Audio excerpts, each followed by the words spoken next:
네, 조금 전 뉴스 세계에서 전해드린 대로 어젯밤 국회에서 7조 8천억 규모의 4차 추가 경정 예산안이 통과가 됐습니다.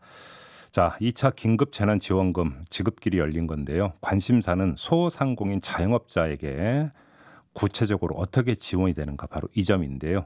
자, 중소벤처기업부 박영선 장관 연결해서 그 구체적인 내용 자세히 들어보도록 하겠습니다. 나와 계시죠, 장관님? 네, 네, 안녕하세요. 안녕하세요. 재난지원금 지급할 때마다 중소벤처기업부 일이 엄청나게 늘어나는 거죠? 네, 그렇긴 합니다만은 조금이라도 보탬이 되는 일을 해드리고 싶어서 네, 최선의 노력을 다하고 있습니다. 네, 알겠습니다. 자, 지금부터 소상공인 지원책으로 좀 한정을 해서 좀 궁금한 점을 좀 최대한 좀 많이 풀어보도록 짧게 좀 질문 네, 드리겠습니다. 일단 가장 눈길을 끄는 게 이제 그 매출이 감소한 소상공인에 대한 지원책인데요. 기준을 연매출 4억 원으로 잡았더라고요. 이 기준을 그렇습니다. 잡은 이유가 뭘까요? 보통 영세 소상공인이라고 하면은 카드 매출 3억 원 이하를 이야기합니다. 네, 그래서 그 카드 매출 3억 원 이하의 소상공인에 플러스 1억 원을 더해서 음, 이번에는 좀 특수한 경우이기 때문에 네, 매출 4억 원으로 잡았는데요. 예, 이번에 그 지급되는 소상공인 그 새희망 자금은 크게 세 가지의 의미를 부여할 수가 있습니다. 음, 이 사상 처음으로 소상공인에게 현금이 직접 지원된다는 것이고요. 네, 그리고 두 번째는 이 사회적 거리두기로 인해서 피해를 입은 소상공인에게 맞춤형 지원을 한다는 것인데요. 네, 여기서 소상공인이라 함은 지금 바로 말씀하신 그 매출 4억 원 이하와 예, 서비스업의 경우에는 고용 인원이 5인 미만, 그리고 제조업의 경우에는 고용 인원이 10인 미만에 음, 해당이 되는 네, 것입니다. 네. 그리고 이제 세 번째 의미는 처음으로 가능한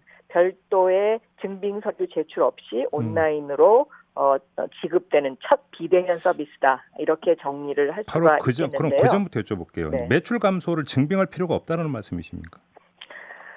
우선은 그렇습니다. 우선은 저희가 국세청으로부터 예, 매출 4억 원 이하의 소상공인 대상자를 예, 추출을 했고, 예, 또 건강보험공단으로부터 이제 종업원 수하고 해서 약 291만 명이 여기에 해당이 됩니다. 예, 그래서 이 291만 명의 소상공인들에게 아마도 내일 오후부터 문자가 발송이 될 것입니다. 어허, 그러면 이 문자를 보시고요. 바로 신청을 하시면 됩니다. 그래서 예, 신청은 24일부터 받을 예정인데요. 음, 그러면 어디로 신청하느냐 궁금해지실 텐데 네. 홈페이지, 그러니까 www.새희망자금.kr로 음, 신청을 하시면 됩니다. 잠깐만요. 문자가 네. 언제까지 간다고요? 문자는 내일 오후부터 갑니다. 그러면 언제까지, 그러니까 기다렸는데 나한테 문자가 안 왔다라고 한다면, 그러니까 나는 빠진 것으로 간주하는 어떤 기점을 언제로 보면 되는 겁니까? 일단은 291만 명한테 이제 문자가 가는데 예, 여기에 해당이 안 되시는 분들은 이제 문자가 안 갑니다. 그러니까요. 이런 분들은 좀 기다리셨다가요. 예, 어, 추석 연휴가 끝난 다음 10월 달부터 요 홈페이지에 예, www.새희망자금.kr로 예, 들어가셔서 문의를 하시거나 예, 아니면 콜센터 1899에 1082 네, 1899에 1082 예, 여기에다 문의를 하시면 예, 10월 달에 본인이 해당이 되는지 안 되는지를 어, 점검을 한 후에 그다음에 예. 받으실 수 있습니다. 알겠습니다. 지금 9229님이 문자로 질문 주셨는데요. 네. 카드나 현금 매출이 바로바로 확인이 안 되는 간이과세제는 어떻게 지원하나요? 라는 질문을 주셨네요. 간이과세자는 우선적으로 먼저 지원을 합니다. 그래서 이 예, 291만 명에게 4,800만 원 이하의 간이과세자가 여기에 해당이 되고요. 네, 이제 이분들의 경우에는 만약에 음, 간이가세자 가운데에도 뭐 온라인 매출을 하시는 분들은 매출이 늘어나는 경우가 있습니다. 네, 그래서 내년 1월 달에 부가가치세 신고를 할 때 음, 매출이 아주 많이 늘어났다. 그러면은 그때는 아마 또 다시 환수 조치가 있을 수도 있지만 음흠, 일단은 네, 일반 업종의 경우에는 100만 원을 지급을 합니다. 예, 그리고 예. 집합 금지 업종의 경우에는 200만 원을 지급하고요. 알겠습니다. 영업 제한 업종에게는 150만 원이 지급됩니다. 지금 6777님도 문자 주셨는데, 그러니까 제가 여쭤보고자 했던 거 이 문자에 들어가 있는데 올해 네. 2월에 사업자 등록한 가게는 해당이 안 되는지요? 뭐 이런 지금 질문을 주셨습니다. 됩니다. 네. 네, 됩니다. 그러니까 그럼 네. 매출 감소라고 하는데 어느 때를 기준으로 해서 매출 감소를 그러니까 산정을 하는 겁니까? 매출 감소는요. 예. 일단 그 올해에 등록이 된 업체들은 예. 6, 7, 8월의 경우를 비교할 겁니다. 그래서 이것이 8월 15일 광화문 그 집회 이후에 이제 그 정부에서 이런 어떤 조치가 취해지지 않았습니까? 네. 그렇기 때문에 그 이후에 매출이 감소된 업종들을 우선적으로 지급한다. 이제 이것이 이번에 그럼 원칙입니다. 8월 15일을 기점으로 삼는 겁니까? 그럼 8월 15일 전내 매출과 그 이후의 매출을 비교를 해서 감소 여부를 판단을 한다라는 말씀이세요? 정리를 하면? 일단은 원칙적으로는 그렇습니다. 네네. 그래요? 네. 알겠습니다. 그러나 이제 대체적으로 그 좀 더 큰 의미로 봐서 작년 매출 대비 올해 매출이 줄은 소상공인들에게는 일괄적으로 우선적으로 지급이 됩니다. 지금 네. 9669님도 이제 바로 그 질문을 주셨는데, 그러니까 이 이야기가 나왔을 때 이제 그 연매출 4억 기준에 대해서 편의점 네. 같은 경우는 4억을 넘는 경우는 많지만 마진이 너무 네. 적다. 근데 이거 다 빠져버리면 이건 좀 문제 있는 거 아니야? 이런 그 주장이 나온 바가 있었거든요. 그런 좀 안타까운 분들도 몇 분 있으실 수 있습니다. 그런데 저희가 일단 그 해당되는 소상공인들을 저희가 체크를 해보니까 네. 291만 명이 우선적으로 해당이 되기 때문에 다 빠진다라는 표현은 조금 그 무리가 있는 것 같고요. 예. 일부 매출액이 4억 원이 넘는 곳은 해당은 되지 않습니다. 알겠습니다. 네. 그다음에 네. 0730님을 비롯한 그 이제 특히 개인 화물차 기사분들 있지 않습니까? 뭐 지입차주 네. 이런 분들도 혹시 지급 대상에 포함이 되나요? 그렇습니다. 그분들은 특수고용직으으로 해서요. 예. 고용노동부가 지급하는 특고에 해당이 되시는 특수고용 분들. 쪽으로. 네. 알겠습니다. 네.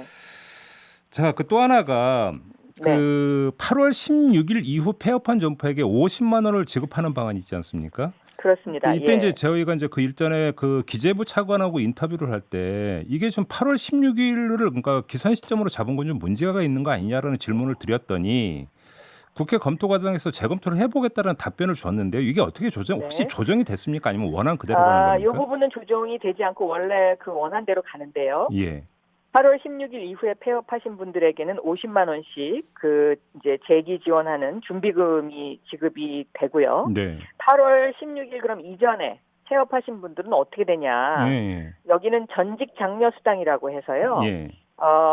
취업 교육을 위해서 40만 원이 지급이 되고 이분이 이제 이 40만 원을 받고 취업에 성공을 하시면 60만 원이 지급이 됩니다. 그래서 토탈 100만 원의 전직 장려 수당을 지급하는 것으로 그렇게 결정이 됐습니다. 그러면 이게 이제 폐업 지원금이 아니라 전직 장려 수당 쪽으로 간다. 그렇습니다. 네. 지금 유흥주점하고 콜레텍이 이제 결국 우여곡절 끝에 포함이 됐는데 그렇습니다. 네. 여성 단체 같은 경우는 또 반대를 하더라고요. 유흥업소는 소상공인이 아니다. 여성 인권 문제 어떻게 할 거냐 이런 식으로 또 반론을 펴던데 이거 어떻게 해야 됩니까?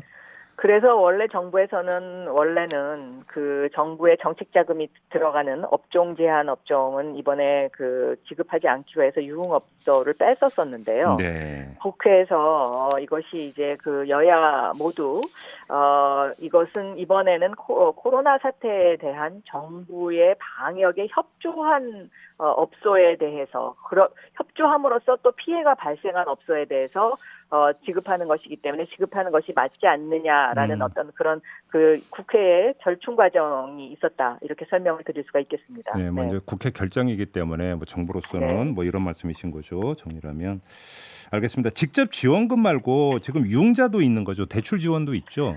있습니다. 네, 그 소상공인에 해당되지 않는 분들은 그러니까 중소기업에 해당되는 분들은 이 대출 융자를 좀 많이 활용하셔서 긴급경영안정자금을 쓰시면 좋을 것 같습니다. 네.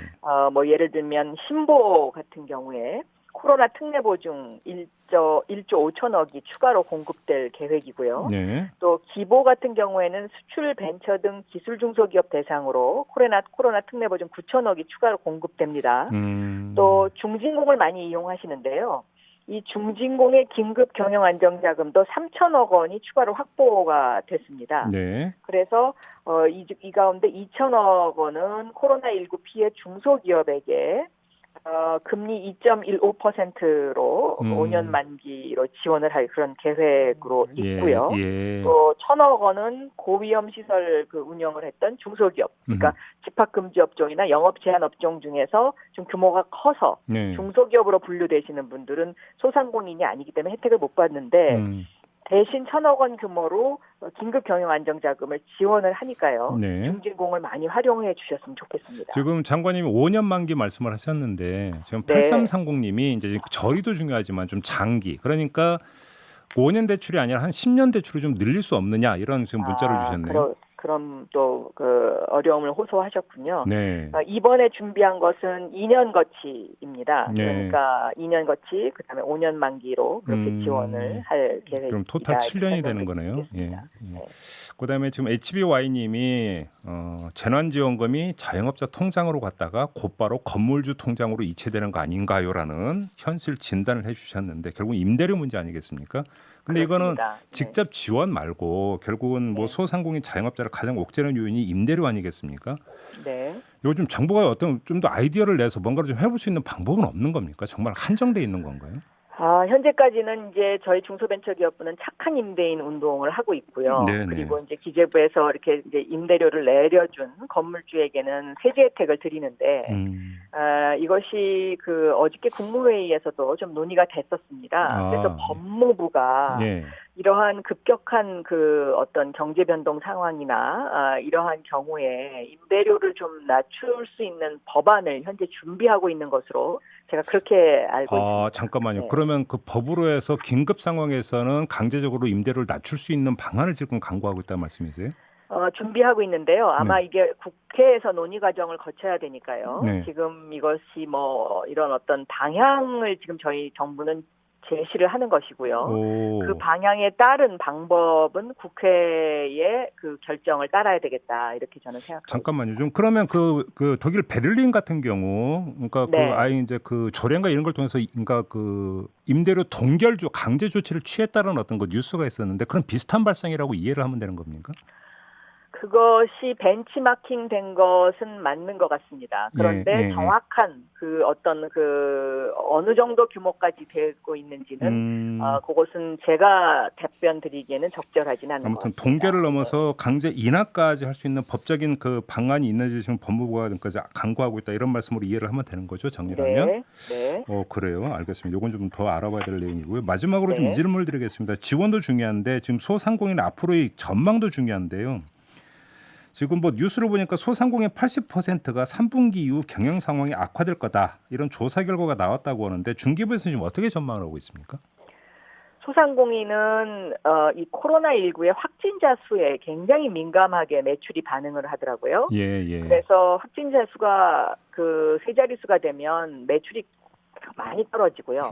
또 이 확진자 수가 좀 줄어들면 매출이 살아납니다. 그러니까 예를 들면 저희가 그 긴급 재난지원금 1차 재난지원금이 지급이 되고 대한민국 동행세일을 할 때는 매출이 작년 대비 뭐 106%까지 회복된 적도 있었습니다.